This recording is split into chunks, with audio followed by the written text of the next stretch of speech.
Hi guys, Jordan from PvP Campers. Just going to do your handover video on your LandRoamer. This is the Ford Transit 2020 model.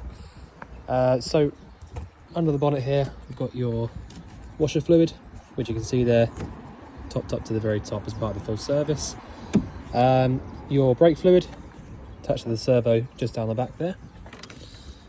Engine oil goes in through here, and you can see there's nothing nasty about that. Nothing kind of milky looking or anything like that.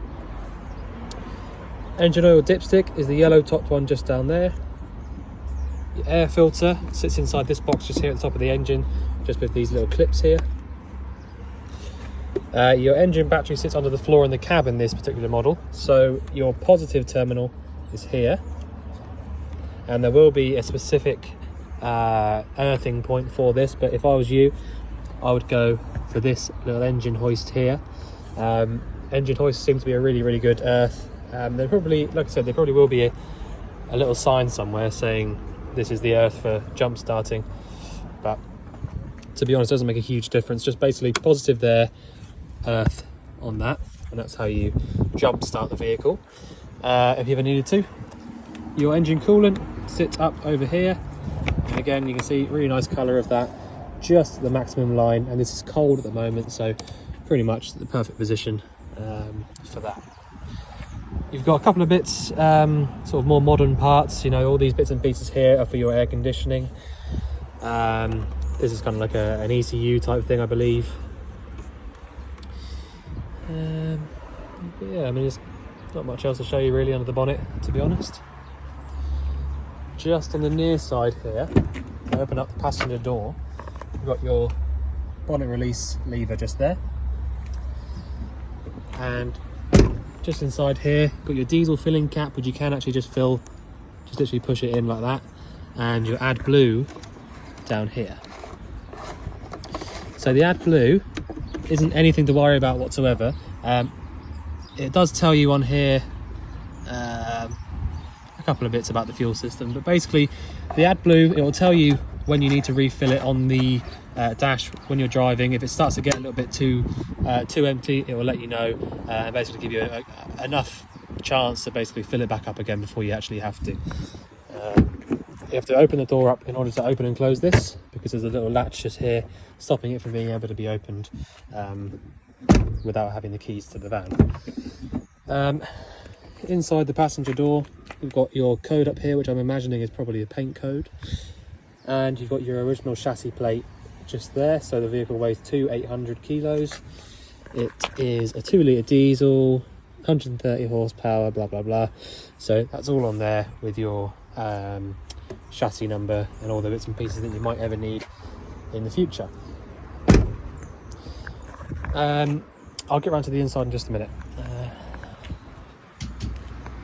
So we've got the back doors open at the moment. You can, if you want to, if I pull this to a little bit, when this lever comes away from the hook here, you can pull this out, and that allows you to open this door all the way up if you want to. You don't have to do that. You can leave it on the latch.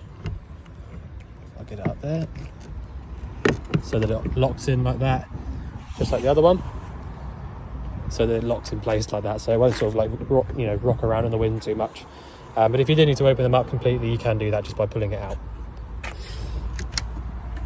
Under here, you've got your Propex heater.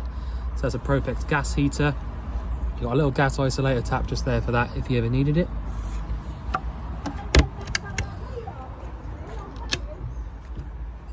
Loads of storage back here on the back of the vehicle, and your paperwork is just there as well. Underneath is your gas locker, so you've got the space there for the big 6 kilo propane bottle instead of just the butane. Turning it on is anti-clockwise around to the left. Turning it off is clockwise around to the right. So I'm going to leave that on for a minute so I can show you a few bits working. All the stuff at the back there on the regulator, you don't have to worry about any of that. That's all just for our testing purposes. But all you need to know really is that you turn the gas bottle off before you start driving, and when you run out of gas in this one, you take this nut off just here, pop it onto your new bottle, tighten it up, and that's it. That is honestly all you have to do. But yeah, it's really important to turn the gas off before you start driving. Hookup point, this one just here. When you plug that in, your battery charger will come on straight away, and then obviously in turn charge up your leisure battery. There's a few bits that I'll show you about that when we get inside. So in the cab itself, again, you've got lots and lots of extras in here. We've driven this one up to the previous show and it drives absolutely lovely. If I put the ignition on, should see a few bits coming to life. So, and obviously bear in mind we haven't actually been through and cleaned this properly just yet. So straight away we've got DAB radio all on there.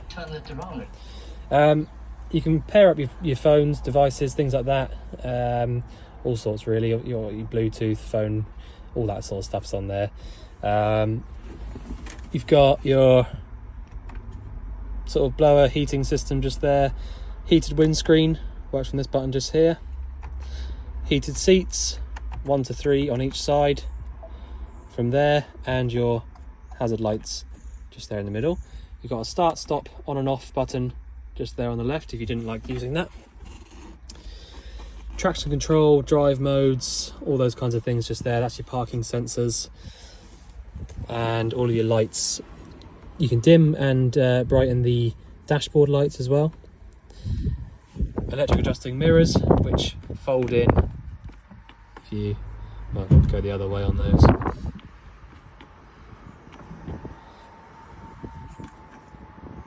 There you go.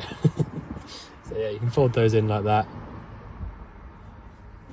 That one's going too far, so you bring it back. Right, so other than that, we've got your steering wheel functionality. So you've got cruise control on this left hand side, and your complete sort of functionality for the stereo system on the right. So you can turn it up and down, answer and decline calls, that kind of thing. But yeah, so like I said, you've got heated windscreen, air conditioning, heated seats. There's cruise control, 6-speed gearbox rather than the 5. So there's not a huge amount this vehicle hasn't got, to be totally honest. But yeah, so I think we're pretty much done for in the cab. If I just jump out now, turn the ignition off, so I remember. So, habitation engine here has gone through and done a full habitation check on the vehicle, as we do with all of the vehicles. But I'll just briefly run you through this system up here, because it's all pretty straightforward, to be honest with you. So this is your power supply unit, or PSU. It's a Sargent EC160. They do all sorts of different PSUs, Sargent, but this one was correct for the vehicle. So you've got your mains isolators just there, just like any household RCDs or MCBs. So if you plugged your mains cable in and nothing was working, so these 3-pin sockets weren't working, etc., then have a little look in there and make sure they're all in the upright position. If your hookup was plugged in and you had the battery charger switched on like it is now, then your battery voltage there should be more like sort of 13.5, nearly 14. The next one across says leisure battery at the top and vehicle battery underneath, and the reason it's up at leisure is because I've got things on at the moment on the van, like the lights. I can turn the fridge on, so if I just show you that, press and hold, turn that on. So the fridge is now on. So at the moment it's all running directly from that leisure battery. If I turn it down to vehicle battery, then now the lights, the fridge, anything that I'm using via the 12 volt is all working via the engine battery. So you can see there now the engine battery there, because I've switched it over, it's showing us the engine battery voltage now, 12 volts. So it's pretty good voltage, but eventually, because it's not a leisure battery, eventually that will just drain out, and then you won't be able to start your van up anymore. So it's really important that you leave this on leisure. If you use anything too long on that vehicle battery one there, you know, like I said, you will end up draining that out and then you won't be able to start it. The only time you should ever really use this and go down to vehicle is if you've got a hookup cable plugged in. Sometimes you can go down to vehicle and actually charge up your engine battery instead of the leisure. It doesn't work all the time, but you know, sometimes it does, so just something to bear in mind. But like I said, most of the time leave it on leisure, and if you're going to get out of the vehicle and turn everything off, just switch it back down to the middle, which will turn off all of your power to everything. Up here we've got your 12-volt fuses, and it does tell you what fuse does what. Again, you shouldn't really mess about with any of them until you get any problems whatsoever, but you know, like I said, at the moment there isn't anything wrong with any of the van. The next switch there, light and aux. So when you turn the lights switch off, it turns the lights off basically. It won't turn off all of the lights because this one up here has its own touchscreen button. You can press and hold it as well. Should go a little bit brighter, a little bit dimmer. But yeah, the light up there has got its own switch on it, so you need to turn that one on and off as and when you want it on and off. But yeah, essentially the light switch is just literally for the lights. You've also got another switch up here which does your lights down there, which is nice. So that's that little switch just up there. And your last one is a water pump. So I'll just turn that on. In these lower cupboards here, you've got two tanks. So the tank on the right is your waste tank. And the reason you know that is because it's got this big black pipe going down into the top. The pipe comes from the bottom of the sink, which you can see there, straight down from the drain. So the one on the left hand side is your fresh in turn, and basically all you need to do to get that to work is just take it out and fill it up with water, put it back. Once you've done that, if you hear, so because you've got a submersible pump, so a pump that sits inside the tank, it only works when there's power sent to it. So in other words, it won't do anything at all until you pull the tap open. So even though the pump switch is on right now, the pump isn't actually doing anything. If I pull this, you listen. So that's how that works. So it's good really because, you know, if there was ever going to be any leaks or anything, this van would be one of the last ones to actually leak, because the submersible pumps don't really work off pressure, they work purely off power. So there's not a huge amount of pressure at the tap all the time or anything like that. But yeah, so at the moment there's no water in that whatsoever. But essentially you draw the water through there just by turning the pump switch on and pulling the tap. It would come through, drain out down the waste pipe and into your waste tank. So that when that was full, just basically drain that out down the waste point, put it back, and that's it. So that's your cupboard under there. The fridge, I don't know if it does or not, but it's quite possible that the fridge will only work when your lights and aux switch is on, but that might be completely wrong. So just give it a go when you first come into the van. It might well work without it on, but I'm not sure. So quite literally, it's a 12-volt fridge. It doesn't work on mains or gas, a lot like, you know, lots of the other van conversions. You can see there, you've got this little button on, this little light on here, which tells you the fridge is working, and you got these ones here. So you've got 1 to 4 basically on how cold you want the fridge to go, and that is it. So you can go on maximum if you want to, but yeah, you don't have to. But yeah, so essentially just choose your temperature, turn the fridge on. If you want to turn the fridge off, press and hold. Only one thing to point out with these fridges is that they do draw quite a lot of power, especially when they're first turned on, if they're not pre-cooled. When the only, you know, that's obviously fine, you know, the batteries are made to deal with that, but as often as you can, if you are going to use the 12-volt fridge there, as often as you can, try and put your hookup cable in, just because they use so much power. If you don't have a hookup plugged in every once in a while, you know, you will end up realizing that the battery level there, 12.5, is actually a brilliant battery voltage, but you know, after a good few hours or so of that fridge being on, it will drop down. When it gets a temperature, it's not half as bad because it will just dip in and out, but like I said, if you can have a hookup plugged into the vehicle when you're using that fridge, that would be absolutely perfect. You won't have to worry about anything then. But also, if you're wild camping, don't sort of panic about it.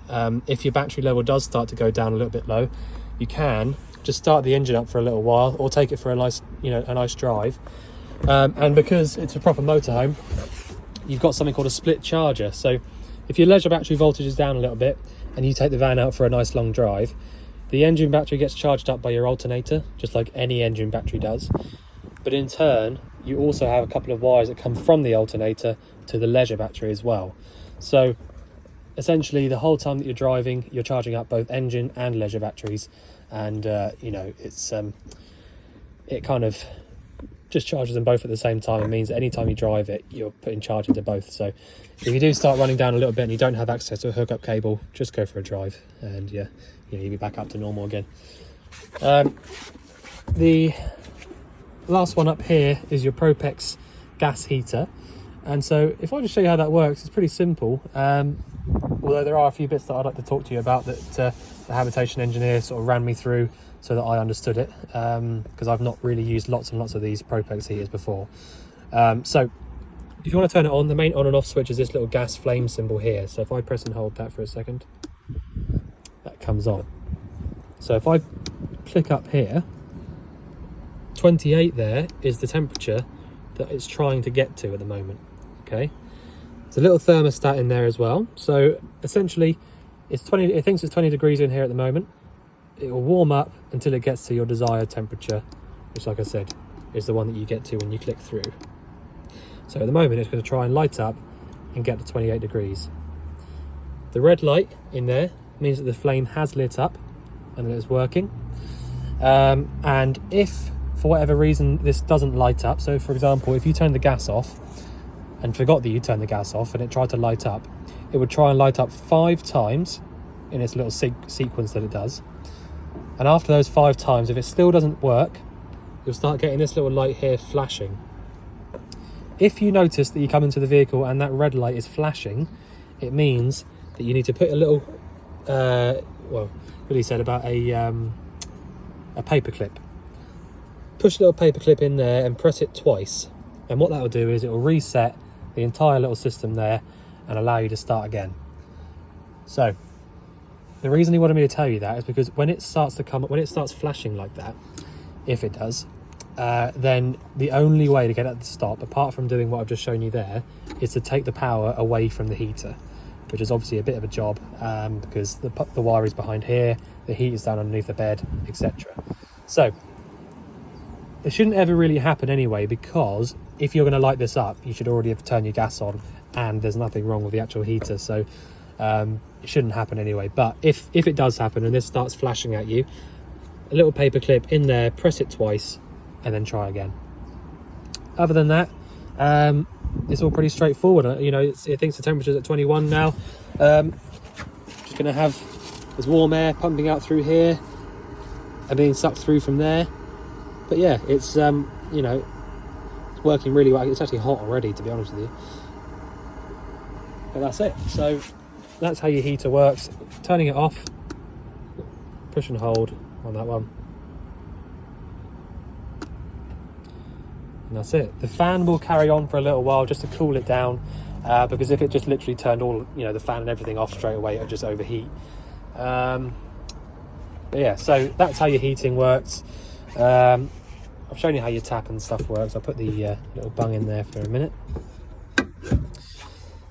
I've got the gas on like I showed you, just to show you how easy these things are to light up. So essentially you've got right hand side, left hand side. If I turn this round to here, at the moment that's not doing anything until I push it down. So if I push down, so you see what I did there? So I pushed it down so the gas came through, and then pushed down on this little piezo igniter. I'll let go of that now, and that'll stay on. Same for the other side, just have to do it with your left hand and all that sort of thing, but straightforward. The ignition itself is that little left hand prong, and your little thermocouple is a little bit of metal at the back just there. So that's all working exactly as it should. The only thing I will mention, like I mentioned all the videos, is when you've just used either of these, so me personally, I wouldn't even want to put this down now, but if you've been using either of those burners for any period of time, don't put the lid straight down onto it. Especially even if you've turned the gas flame off, don't put that straight down. If this is really hot underneath and not hot at the top, it will just shatter. Now, obviously this glass is built to last, and it's not, it is special glass, it is sort of made to get hot and things, but I really don't like it. I don't like the idea of putting that. I've seen them shatter so many times. So if you can, leave that up, just let it completely cool down before you put the lid down. If you don't, like I said, it's quite likely that you'll get cracks or shattering. In fact, no, it won't crack, it will shatter, because that's not what glass does. So right, so I'll make sure the fridge is off. That is off, and you can see the fan is actually still running now, so it will carry on for a fair amount of time before it'll actually turn itself off if you've been having it running for a little while. You've got a 12-volt point and a mains point just there, so 12 volts should work all the time, and your mains one will only work when your hookup's plugged in. And yeah, this is the storage that we got to earlier. So other than that, I don't think there's much else to show you. Main things really just be that turn your power off up here before you get going anywhere. Make sure that your gas is switched off in the locker. Make sure that your roof's down and tied down properly. These little hinges here are very, very strong, so don't worry about you really can tighten them up a fair amount. But yeah, I mean, the tighter you can, tighter you can put the roof down, the better. But saying that, because we have them converted by a proper guy, he has fitted outside. There's a little sort of color-coded spoiler in front of when you put the roof down. Let's just have a little look. So this part here. So when you put the roof down, you've got this spoiler in the way anyway. So most of the wind that comes directly at you will be pushed over the roof anyway. So it's not as bad or noisy, but still, just bearing in mind, doing 70 miles an hour on the motorway, there will be a little bit of sound. It's not completely silent above your head, but if you've tightened this on properly, you're fine. It's not going anywhere. You can open this all the way up and get to the actual outside if you want to. So if it's a really nice sunny day, sometimes it is nice to have that open completely. And obviously your sides open separately, so you've got a fly screen. These roofs are really, really strong. I mean, the last couple of weeks it's been, crazy windy down here, and we've had all of the roofs up, to be honest with you, and they're all absolutely fine. So they can take a little bit of, a bit of abuse, if you like. So they are nice and strong, really, really tough fabric. But yeah, so if there's anything you think I've missed out or anything you'd like going through again, just let us know. But otherwise, I look forward to seeing you soon to collect your van. Thanks very much.